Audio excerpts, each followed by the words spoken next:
Kia ora, it's Nate and day 5 of losing weight with Nate. I figured I'd set up at a different spot today, this morning. I've just been sitting here for a while at this park at just in my local area. Thought I might do one of these sitting down stationary videos for a change. I'll try get some different footage from different areas. I mean, I'm kind of limited in my immediate area at the moment, but maybe when I go for a walk to another area like Totara Park or something, I'll do something from there. I did film something about an hour ago as I was walking around, but it turned into like a 20-minute long video. Went off topic, started talking about my morning and other bits and pieces, but I guess what I'm trying to figure out with this video series, whatever you want to call it, that I've started this kind of big ambitious goal of recording a video every single day for the next year. Initially it was going to be about weight loss, but I started thinking, and when the previous one that I was recording went off topic, I started to realize, weight loss is part of our life, and life happens every day, and sometimes we get lost in the process, in the journey. It's hard to think of on the spot, but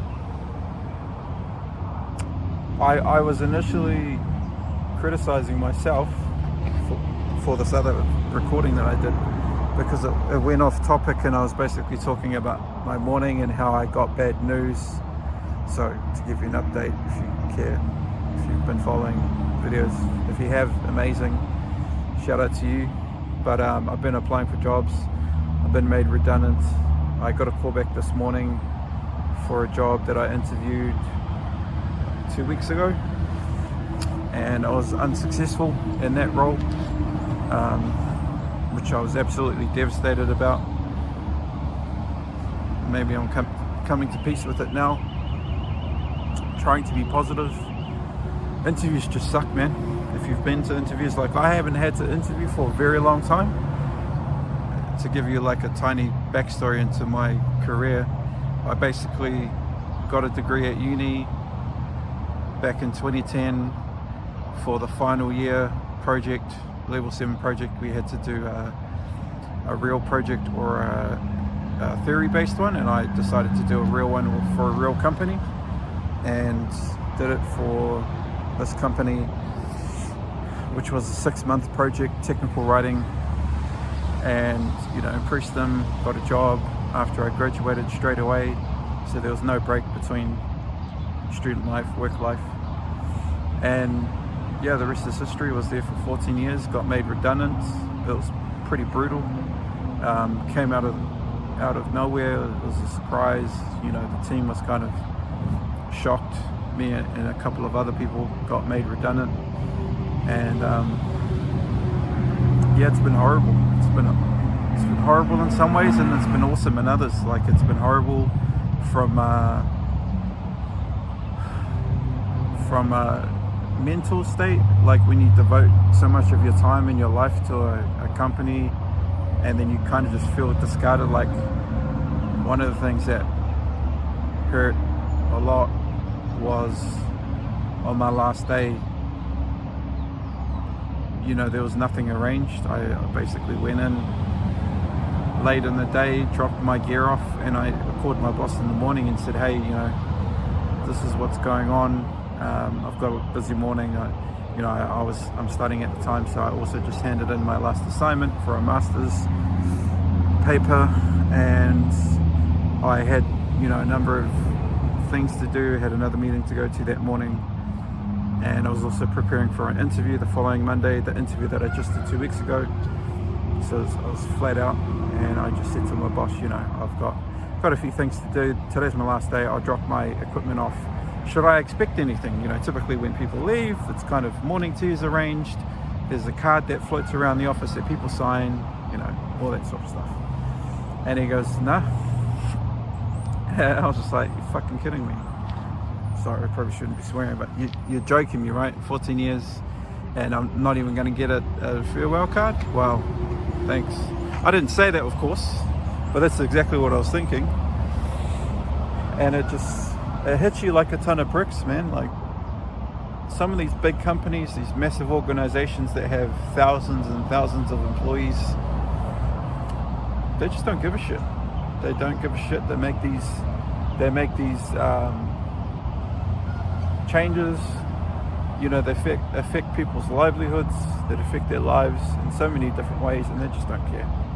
They don't care at all. They say they do, but they don't. If they did, they would go about things very differently. Like, the way that we went through the redundancy was horrific. We were basically blindsided. I tried to dispute it. I tried to fight back. I got pulled into a meeting with like multiple people. They didn't really tell me to have a support person. I brought one anyway, and it still didn't really make a difference because they had already decided, no, we need to get rid of your role, and there's nothing that you can do about it, essentially. I didn't want the extra headache of taking it to, through a lawyer, because that would just be a drawn out process. I've heard in the past from other friends and family that they've had sort of month-long court cases, and just the emotional impact that has on you for a significant prolonged period of time. It's not really worth it. And I wasn't, I was just, my main concern at the time was just getting a job, and that's my single focus this whole past, I want to call it six weeks now, is just trying to get a job, applying like a madman, trying not to burn myself out. Also, a big core part of that fell apart was the wellness and the physical health. And it's kind of, as much as I try to stay on topic, it's almost impossible to not slant off when you're talking about weight loss. I mean, you're talking about life. How do you manage life when things happen that you don't want to happen? You get bad news. How do you deal with that? Physical health, meditation, eating right, all those things is a core part. So I guess what I'm trying to say is that these videos may, from time to time, not 100% be specifically about weight loss. They might be about my life or what I'm going through. But I think nonetheless the catalyst is still the fact that I want to be accountable to myself. I want to take, I want to share kind of publicly this journey that I'm going on, and I have no doubt that it'll get better. It should get better over time. I'll become more proficient and skilled at making videos, and even just the mechanics of going through, like, okay, I filmed it, send it to my laptop, upload it to YouTube, fill out the description, all the stuff. Like, I'll just get better at it over time, as you kind of do. And I guess that's the biggest lesson of what I talked about in one of my earlier videos, is in order to be good at something or to be great at something, you have to be willing to suck at it first. And that's why I didn't start this many years ago, many days ago, weeks, months, because I wasn't prepared to suck, and I don't know what I'm doing. I've watched a lot of videos. I know what other people do. I was initially inspired by doing this, actually, because of his name's Usgang in New Zealand. He's this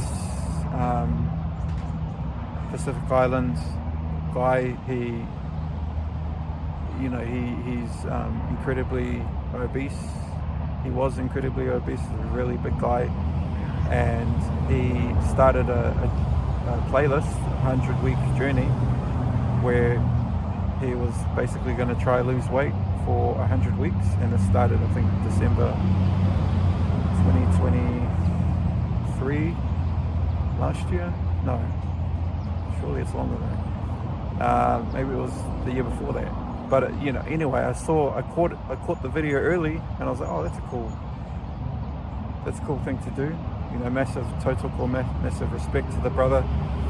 He's lost a lot of weight. I don't remember his exact weight at the moment, but he's done a ton of stuff, and he kind of has inspired me in a way to, you know, if he's willing to put himself out there in front of the world, and I know that he's been doing this sort of stuff for a lot longer than I have. I've been pretty socially quiet. Like, I don't have a very active social profile. I do have a Facebook account. I'm hardly on it. I try not to interact with too much social media. The only weakness that I have to do with social media is YouTube.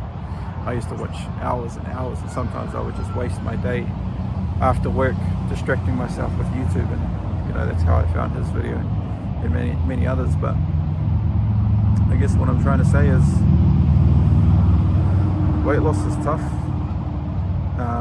for some of us, particularly Maori and Pacific Islanders. Sometimes we might have genetic dispositions, family traits, inherited diseases, conditions, whatever you want to call them. We may inherit some of these things that set us back. And, you know, maybe this is where, what's the word, equity and equality come into mind, and the difference between those two. You know, maybe I'm using those terms incorrectly. Somebody will probably correct me if somebody's watching this. But, you know, I was watching a video with a very short clip from Joe Rogan, and he was talking with a science guy or something who's credible in the space, and they were basically saying that two same people could eat the exact same meal, and one person's digestive system, physical makeup, metabolism, whatever you want to call it, lots of different aspects can help burn that fuel and is just more efficient. Like, their body is more efficient at existing, and another person is not as efficient. And sometimes our bodies are just like sabotaging us. That's the reality. And I think, you know, I think myself, like I've trust me, I've done for a long time, for many years, I've done all the right things. You know, I've eaten the right foods. I've slept as much as I can. I've hydrated as much as I can. I've done 10,000, 15,000 steps daily, and sometimes it just doesn't work. It doesn't do anything. Maybe it's because the precise thing I'm doing is slightly wrong, but I think unequivocally it's just harder for some of us. And I think there's always going to be a stigmatism around overweight people, obese people, and, you know, people saying, oh, it's easy, just eat less and burn more. Yeah, it's simple, but simple is not always easy. Trust me, as somebody who has been alive for 36 years plus and has struggled with weight their entire life, it's not because I'm not trying.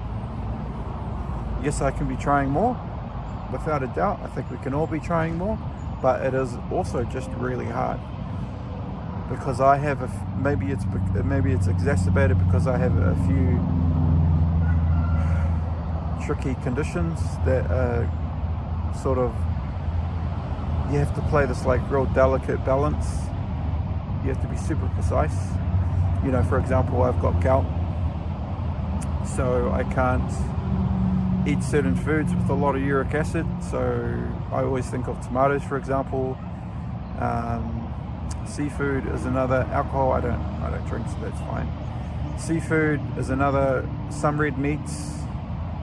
You know, sometimes I've had like, I think one time I had peri Nando's chicken, and the next day I got like a gout flare up out of nowhere. Everything else was all good, but it was just that because it was from a mixture of like the spices, the seasoning, maybe it's got some tomato base in it, I don't know. But yeah, I got a flare up the next day. So even, you know, just it becomes super hard when you have all these conditions and you become really overweight. Sometimes your body's just sabotaging you, and as a fit, thin person, you know, you probably will never understand what it's like. But it's hard, man. It's really hard. You know, I think I should be pretty proud of some of the things I've been able to achieve at my weights, or previous weights. Like, I made it a goal 2 years ago to do the Tongariro Alpine Crossing, and if you're not familiar with that, Google it. But it's one of the, I think it's the main national park, one of the main national parks, or most popular national parks in New Zealand. It is located just south of Turangi, or Taupo. I think I've got that right. And it's my mind's drawing a blank on the exact specifics, but I think it's like 23 kilometers and an 800 meter incline, and the majority of it is downhill, so going up is inherently hard, but coming down is actually brutal because it's just really long, especially when you get into sort of I think they call it the switchback route. I've done it twice now. I did it first, I must have done it when I was like 150 kgs, and I did it beginning of this year when I was, I don't know, 145, and it was still hard. It was actually, I don't know why, but it was a lot harder this time. I was lighter. I'm pretty sure I was lighter and fitter, and it was just harder. I don't know why. We had some friends who did it with us. It was their first time. They kind of slowed us down. The first time we did it was like 8 hours or something. The second time we did it was almost 11 hours. I'm not even kidding. We struggled the first time with just like things that you would never even think of, like going to the toilet.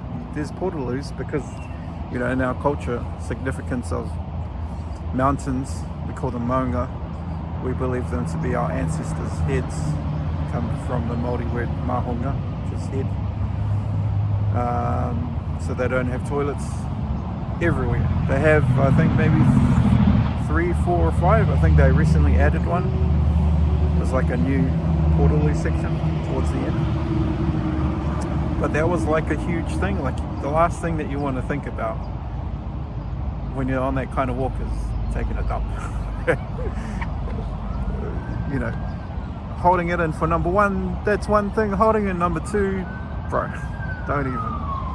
Yeah, that was horrible. It was horrific.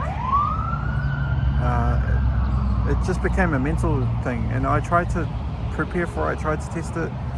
Tongariro is just a different beast altogether. Like, if you've never done it, I don't think you can appreciate how difficult it is, especially when you're, you know, carrying a lot of extra weight like I am. It's just hard. Everything's hard. When you're big, everything's hard. You know, just moving around is hard on your joints, and you know, you get the slightest sort of ankle pain or foot. You know, having gout is horrible as well. When you get gout attacks and you can't even bloody walk or move, or just like twist your ankle or twist your foot a certain direction. It's really tough. But yeah, I want to, you know, we like hiking. We've done one in the Waitakere Ranges. It's called Karamatura Falls, Mount Donald McLean. We did the whole thing, so I think it took us, how many attempts did it take before we actually did it? I think it took us 2 or 3 attempts. On the third attempt we did it. The first 2, we had gone really late in the day and it was starting to get dark, so we decided to turn around because we weren't really sure how much longer it was. I think we did like an hour and a half, and then we turned back. When we did it the first time, the whole route, it was like 5 hours 30 minutes, and that's sort of from the beginning of Karamatura all the way to the end of that first trail, off to the car park at Donald McLean, and then up the mountain and back, and all the way back home, all the way back to the beginning of Karamatura. It's like a solid 5-hour walk, and it's a long time. It's not quite as long as Tongariro by any stretch. It sort of sounds like half, but it's nowhere near as difficult. It is weird though, because I've also done Clevedon, the Clevedon, what do you call it, Staircase to Heaven. It's got another name as well. I've done that so many times. One time I did it twice, back to back. And you know, I've done all of these things at kind of the way that I'm at now, if not heavier. So yeah, what am I saying? I'm just rambling at this point, I guess. But yeah, I don't, you know, I want these videos to be shorter, but I just struggle to keep them short because I have a lot on my mind. I wanted to sit here and kind of have a close chat about, yeah, I don't know, the feature of these videos, the intention of these videos, the scope, and I hope to get better at them. I don't know where I'll be filming from tomorrow. You know, I still need to sort out like the mechanism, the process of what do I do when I finish recording. I don't really want to muck around too much with each video. I don't think it's feasible unless I make them really short and then, you know, edit from an editing standpoint. Like this would be a nightmare to edit, so I'm not going to. When I get them down, I want to try and get them down to 10 minutes because I think that's what Oozgang has his videos, sort of under 10 minutes, 8 minutes, 11 minutes, 12, sort of in that range. That's a pretty good spot. Then I can maybe start editing, maybe get them down to 5 minutes. You know, they don't have to be long, that's the thing.